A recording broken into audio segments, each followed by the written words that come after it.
Hello everybody, and welcome back to Tipsy Tuesday, and today we have our first ever guest, Brandon Burt. I'm very happy to be here. Very happy to share a beverage. Yes. So, we're gonna have a drink and we're gonna talk about cameras. And the reason that Brandon is here with me is because he's our Sony rep, and Sony just released the A9III, and there's more technology in that thing than I'm able to really handle, so he's gonna kind of take the lead on this one. Cheers. Shall we? So, the big thing about this camera is that this is the very first mirrorless camera of its kind to feature a global shutter. What does that mean? I'm going to start by explaining what cameras typically have in them. So we had our mechanical shutters, right? That big old chukunk when you take a picture. That's a mechanical shutter, moving and exposing your sensor or your film. Even back then had mechanical shutters. They're the ones that introduced it, of course. Then we got into the mirrorless cameras and the electronic shutters. So when you're shooting on your mirrorless camera, whether it be from Sony or Canon, Nikon, Panasonic, whatever brand you're into, Fuji. they'll have Fuji. They have electronic shutters or silent shutters. There's a few different ways that they call it. Essentially what that is it's bypassing the mechanical shutter built into the camera, and it's simply just reading the photo sites or the pixels on your sensor line by line and going down one by one, scanning them and putting it into your buffer. Is that something like what a smartphone would do? Very similar, yeah, because you don't hear a chunk when you take a picture on a smartphone. Would be fun though. It would be cool. It would be fun. It'd be annoying, but it'd be cool. Very, very cool functionality. Allows you to shoot without making any noise. And typically on a lot of cameras, it'll actually allow you to shoot faster. On some fast cameras, right, your mechanical shutter may top out at like 10 frames per second, but your electronic shutter may allow you to shoot at like 20 frames per second, which is really cool for sports and wildlife shooters, but it comes with some drawbacks too. Yeah. Yeah. It's kind of ugly.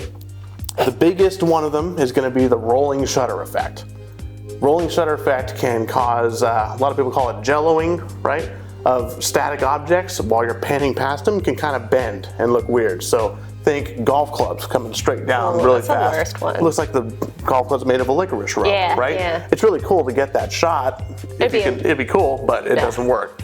Another thing that concert photographers encounter a lot is drumsticks. Ooh, Looks like they're drumming with licorice ropes, right? It's not cool.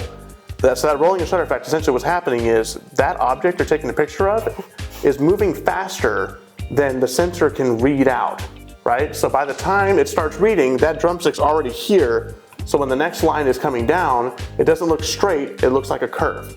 And this happens with, like we said, golf clubs, baseball bats, tennis balls, background like fences and like light poles, things like that. And this also happens in video too. It's a problem, but it comes at the benefit of being able to shoot faster. So if you're shooting a subject that allows you to shoot rolling shutter faster, that's great.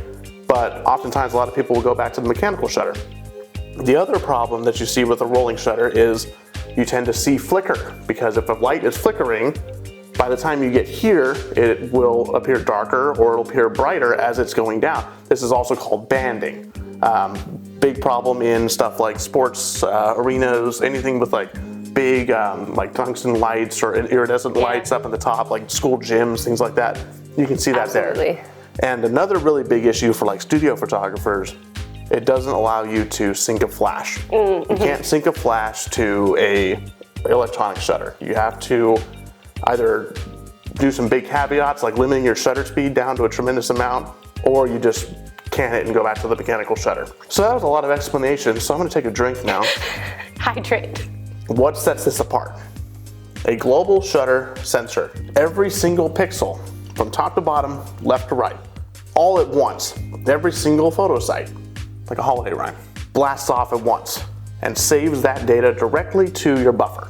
The A9III here is capable of doing this at 120 frames per second while also autofocusing between each frame as well. 120 frames per second is what you would shoot a video at if you wanted it in super slow motion. To do that with stills is ludicrous, I think. 24 megapixel uncompressed stills. Woof. Right? No detriment to image quality while still maintaining that. So what a global shutter, that's what it does. Every single pixel, top to bottom, left to right, all at once activates and collects information. Why hasn't this been in a camera before? Sounds like an easy thing to do, right? No. Do you have any idea how expensive that is to make and how expensive it is for data to go through at that much rate? So the reason why a rolling shutter runs line by line is because it's easier for the buffer to take in data line by line and then save it to your memory card line by line. The new buffer and the new processor, the A9III, allow that to bypass. So now you can shoot at that speed and put all that into a buffer, and then that'll go to your memory card like most cameras do. Yeah. But you get the effect of the global shutter. The analogy I like to use, that I used on like a previous Tipsy Tuesday for it, was like reading a book. It was like, books are easier to read if it is big letters and it's not very many sentences if you're an average human. If you're a speed reader, then you're the A9III and you can just do it all, you just look at it. You've got a photographic memory. Exactly, and that's a really good way to think of it too. The entire sensor all at once, grabbing that image at the same nanosecond as all the other pixels available there. So what does this do for you beyond just being able to shoot fast? Because the other one can shoot fast too. You put a fast enough processor in another rolling shutter camera, you can get to 120 frames per second. It's been done by some brands, but you still see the rolling shutter effect. So what's 120 messed up rolling shutter photos to you other than just bloat on your memory card or in your computer? Considering it's called the rolling shutter effect and this is a global shutter, I guess you can kind of piece together that you're not going to see that. Because when a drummer is hitting that cymbal or when a golfer is doing his golf swing, that golf club is in the same spot in every single pixel being taken at the same time. So you will see a straight golf club. You'll see a straight drumstick.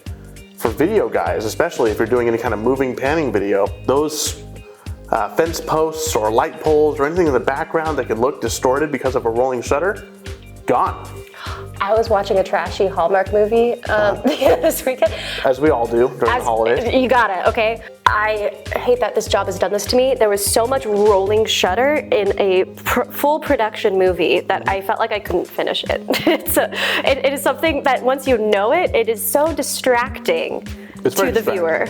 And it's awful. For video, it can be really bad, or it may just be enough to where it's there and then it moves on to another scene and you don't see it as much. For photography, when you're staring at one frame and it has rolling shutter effect, that's all you see. Yep. The licorice whip drumstick, it doesn't work. Yeah. And then, of course, along with that, you also won't have any banding. Because if the light is flickering like crazy, it doesn't matter because every single pixel on the sensor activates at the same time. So whether it's dark or it's bright, it's going to be uniform.